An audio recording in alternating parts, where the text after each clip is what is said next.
What if I told you a man who owned the largest private big cat zoo in America was also running for governor of Oklahoma? Not odd enough for you? Okay. What if I told you he is a country music star who is currently in prison for hiring a hitman to kill someone who may have also killed her second husband? Confused? So is everyone. This is the story of Joe Exotic.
Okay, so what we have here is a politician, a country artist, a tiger owner, and a alleged attempted murderer. Tiger King, Murder, Mayhem, and Madness is unlike any true crime series Netflix has released thus far, simply because the story is almost unbelievable. Joe Exotic opened a Greater Wynwood Exotic Animal Park in Oklahoma in 1999 with around 200 tigers and a list of other exotic animals. It became a family attraction, followed by controversy. From the very start, Joe Exotic's story is absolutely wild. The documentary series explains that the man, whose real name is Joseph Maldonado Passage, made a life-changing comeback after he tried to kill himself by driving his car off a bridge. During his recovery, he found comfort in the company of big cats like tigers and lions and developed a huge affinity for exotic animals. From there, he went on to create the Greater Wynwood Exotic Animal Park in Oklahoma, some of which he credited to his brother, who died from drug abuse, where he bred tigers and allowed the public incredibly close encounters with the dangerous animals. After starting a not-so-popular web series, which aired every night on his website, he created the stage name Joe Exotic. He then began touring the country with his animals and gaining fame. In his path, he found one enemy. Well, multiple, but the biggest one was named Carol Baskin. Okay, so we're going to talk about what got Joe Exotic in jail, and it is hiring a hitman, it is falsifying animal sale records, and also that he inhumanely and wrongfully killed 5 of his tigers. But before we get into that evidence that was sort of used against him to put him in jail and everything else, if you've not watched a documentary series and you have no idea what we're talking about, I feel like we have to give you a taste of Joe Exotic. So Mr. Smith is about to show everybody a music video from the legendary Joe Exotic that really sets the stage.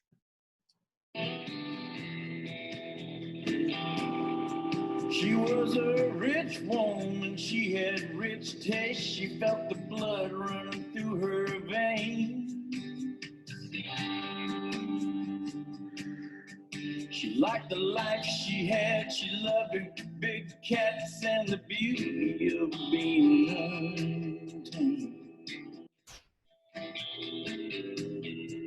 Well, everything was fine, just as sweet as wine, but her husband wouldn't disappear.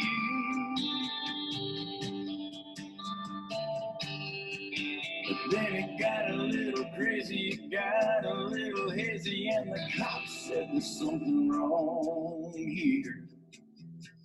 Oh, here, kid, Mama's got some treats for you. Oh, here, kid. Okay, so All right. Yeah. So, yeah, a lot to unpack there. But so the woman in the video, her name is Carol Baskin, and she has an animal sanctuary in Florida, where obviously we talked about that. Uh, Joe Obviously, Exotic it's has not his. the real Carol Baskin in the video, That's but not the real Carol Baskin. Yeah, we right. gotta make sure we establish. Yeah, Thank you, yeah. Mr. Smith. Yeah, we gotta establish that. But she kind of savvies herself as an animal rights activist, and she didn't like Joe Exotic and some other people who had these menageries because she felt like that they were abusing the animals. So she was kind of after Joe Exotic for a long, long time. And you can see that he kind of fired back in that music video by portraying her as this like money rich or money obsessed person, that she might have killed her husband because he disappeared, things like that. So that's what brings us to our first piece of evidence, which is that Joe Exotic paid somebody $3,000 to travel from Oklahoma to Florida to kill Carol Baskin. Now it doesn't look good for him because not only did Joe Exotic have his zoo, which I'll show a picture of in a few moments, but he also had a web series that was on every single night. And in that half-hour web series, many of the episodes, he had blow-up dolls that were dressed like Carol Baskin, very similar to what you saw in that music video. And he was shooting them in the head with real guns. He was abusing them, strangling them, tying them up, all kinds of things. So it definitely established a bit of a motive that he hated Carol Baskin because she kept trying to shut him down. Now, where it gets a little haywire is that there's a lot of CD characters in the whole documentary that you see in Netflix. And a lot of these CD characters say he paid the $3,000 to this guy, but never is there really like a wire transfer or any kind of documentation that there was $3,000 exchange. It was kind of just, yeah, he told me he was going to pay me $3,000. This guy said he paid him $3,000. Like you just hear people saying like, yeah, this number of $3,000 is said over and over and over again. So we don't know if there really was money exchanged, but again, Joe Exotic doesn't do himself any favors whatsoever with that. Did you want to add anything about the $3,000 hit, Mr. Smith? Well, so in our studies of forensics, it's this is classic he said, she said, or a bunch of people said, and Joe Exotic is saying, no, I didn't, but he's got so many other people that actually testified that, yes, he did. So again, doesn't look good, but they don't have any physical evidence of this transfer of money to an individual to go kill Carol Baskin. And again, a lot of the people testifying have checkered past. If we draw a comparison to the Stephen Avery episodes we've done, Stephen Avery's, we never have said Stephen Avery was a good guy. We never said his family was good people. In fact, his family had lots of run-ins with the law. So when they are testifying or saying things, can you believe somebody who's got a criminal record? That's what you had here. You had a lot of people who had problems with local law enforcement, with the FBI, and all kinds of stuff, testifying either on his behalf or not on his behalf. So it kind of never added up. All right, so I'm going to put the next two pieces of evidence kind of together because they're kind of about animal abuse. And one is that he falsified a selling of baby tigers and other baby exotic animals. And then the other thing was the abuse in the fact that he inhumanely killed 5 of his tigers, and with no real reason why. It wasn't that like, were they sick? Did he do it because they were rabid or whatever it might be? So I'm going to share my screen real quick. I'm going to show a couple pictures of just things like the way the zoo looked. And if you look at this one picture here, my cursor is on. That is the entrance to the Wynwood Zoo, the exotic animal park. And it's not like you're entering a big entrance into Disneyland where you have, just a beautiful scene here. This is a banner, and this is what you would enter through. And you kind of can see over to my left here, some of the pictures of the cages. We're talking just wired cages here. They're not really strongly reinforced or anything like that. Now, that's not saying he's abusing his animals. What that kind of suggests to me is it's just there's not a lot of money invested in the kind of safety of the zoo and stuff like that. So again, here's the entrance. You have wood painted on. Here's the entrance that you kind of come through, dirt road.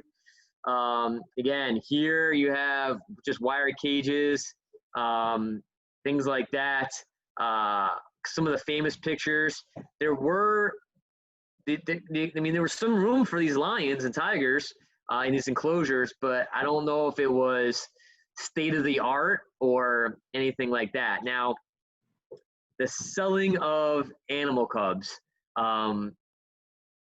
You kind of seen a documentary that he had a lot of money problems, and it was cost a lot of money. He prided himself on being the largest cat owner, big cat owner in the whole country, and it was a lot of money to do that. And he also had a history of drug abuse. So you do see that when a mother tiger has cubs, he's pulling these tigers away and he's selling them to help kind of run his zoo, run his menagerie. If he was doing that legally or not, I don't know. It did not really look good for Joe Exotic. So I can believe that there was definitely some animal abuse there that was being done to help fund and run his zoo. So again, I'm going to kick over to Mr. Smith. I don't know if you want to talk about either part of that, but that was also evidence used against Joe Exotic to kind of finally find him guilty and put him in jail for 22 years. Yeah. So one of the things one of the things I learned about through watching the Netflix documentary, and again, we have to preface all of this stuff by saying that it's a documentary. There's an angle. There's probably a slight to the documentary, what you want to show, what you don't want to show. So in watching this, that doesn't mean that it's 100% accurate in all phases. One thing that I learned through watching this is that the money in tigers is when they're very young, because your average person can snuggle them. They're like puppies, the puppy is so cute. Everybody wants to snuggle it. Same thing with a tiger, with a lion. The small little cubs you can handle them. You can snuggle them. You can take pictures with them. Once they get bigger, they become dangerous unless you're taking care of them every day, even if they know you will not. I mean, there's stuff in the documentary where they attacked the people that they see every day. And Joe Exotic or these types of people, they're not unlike a lot of other people that like exotic pets. I mean, Florida now has a huge problem with pythons. And one of the reasons is because people would buy a python. It's cool. We can put it in a cage. We feed it. Oh, look at that. It's cool. And it's sort of it's almost like a party trick or that you have. People come over, look at a python, I can take it out of the cage. But then what happens? The python gets bigger and bigger and bigger and bigger. And you don't want to pay to feed the thing, or you realize that this thing is getting bigger than the cage or the area that I have for it. So what happens is they let it go. They let it go into the wild in Florida. These things will go out there, and Florida now is overrun with pythons. They actually pay people to hunt and trap and basically try to decline the population of pythons because so many people have just let them go. Well, you can't do that with a tiger. Okay. So what happens is, and again, some reports it's over 200 tigers. Well, imagine feeding over 200 tigers. A tiger will eat more than its weight in meat. It's crazy. So the more tigers you have, the more money you spend just feeding them. So it makes sense that maybe the conditions aren't great. And so take that into consideration. None of that makes it right. But once again, very similar to Stephen Avery, some of the things that Stephen Avery was used to doing doesn't necessarily make him a murderer. Mm-hmm. Yeah. And of people. Well, yeah, exactly. Maybe of tigers. Maybe of tigers. Yes. Maybe of tigers. And, I think go either way with the inhumane killing of the 5 tigers. If you told me he inhumanely killed 25 tigers, I probably could believe that too. Because it's like you said, at some point when they get too big, it's hard to feed them. If one is sick, I mean, maybe it is a humane way to just put them down instead of letting them starve to death because you can't feed them. I don't know about all that stuff, but I could go with that he killed 0 tigers, or I could go with he killed 25 tigers. You know what I mean? It really Which go is both still ways. illegal, and it's still, Yeah. I'm not saying that he shouldn't have spent some time in jail. Yeah. So this story is just crazy. We're gonna get into our opinions real quick. You can go in so many different avenues of this, because when you uncover something else, there's a whole nother avenue of just strange behavior. You can see the pictures behind us. I mean, he just looked like a weird dude. He was very flamboyant, a lot of stuff he did. So it's really interesting. We recommend watching the documentary and anything else too that's out about Joe Exotic, because it's just fascinating, because none of it seems real. And of course, fortunately, most of it is real.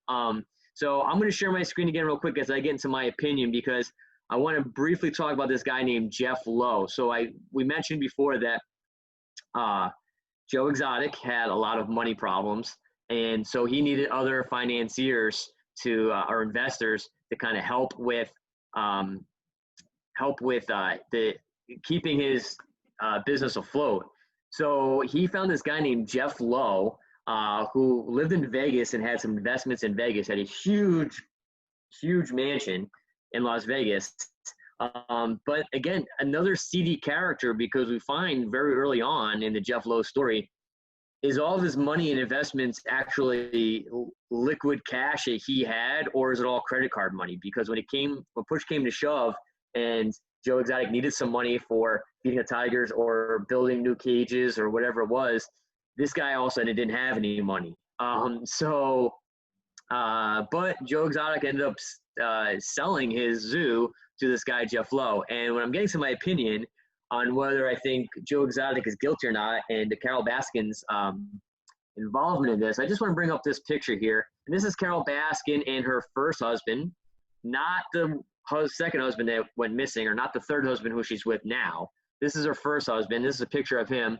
And of course, this is a picture of Jeff Lowe now. And if you kind of look at their eye line and their nose and even their facial hair, they strike a very similar resemblance. Now, the first husband's name is not Jeff Lowe. But if you ask me, they look very, very similar. And, if you obviously age them, that they could be the same person. So could this guy, Jeff Lowe, have come to maybe take Joe Exotic Zoo away from him to help Carol Baskin? Maybe.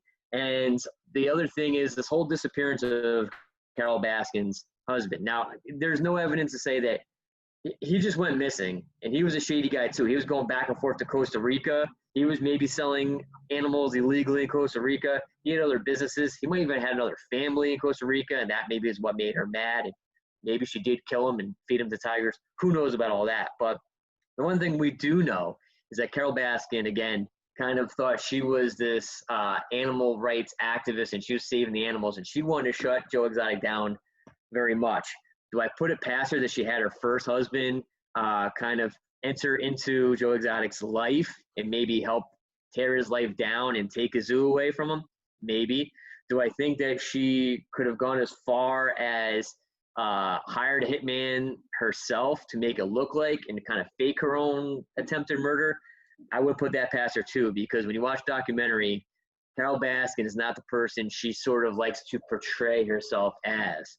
So even though that's what got Joe Exotic in jail, and even though I'm not saying he's a good guy and he probably deserved to be in jail, I don't know if hiring a hitman should have been the catalyst, because I don't know if that part is true in this whole crazy story.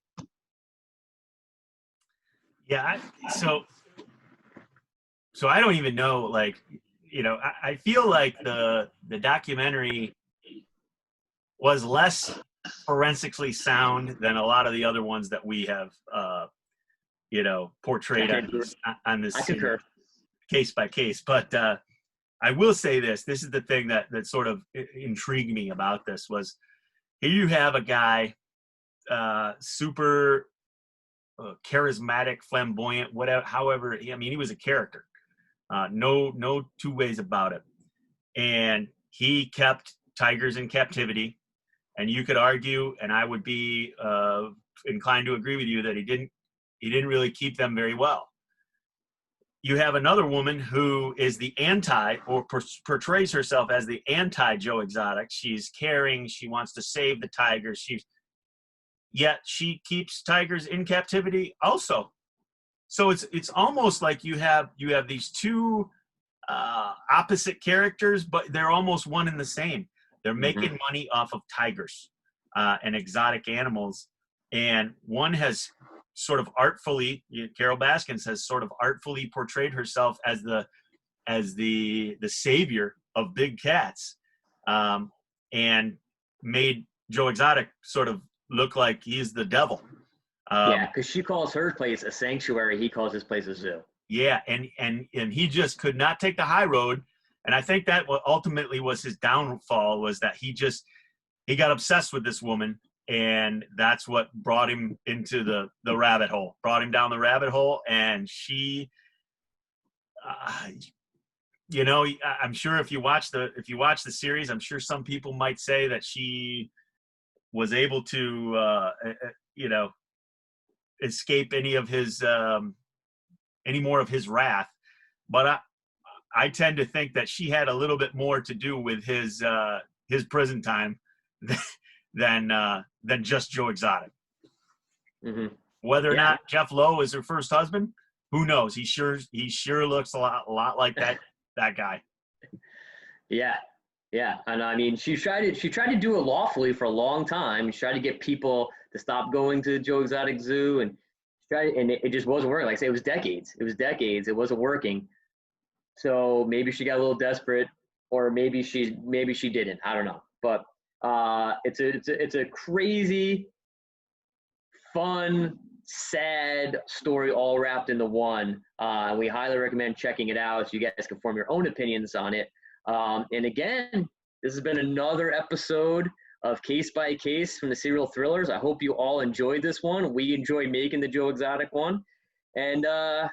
Smith, what do we always say?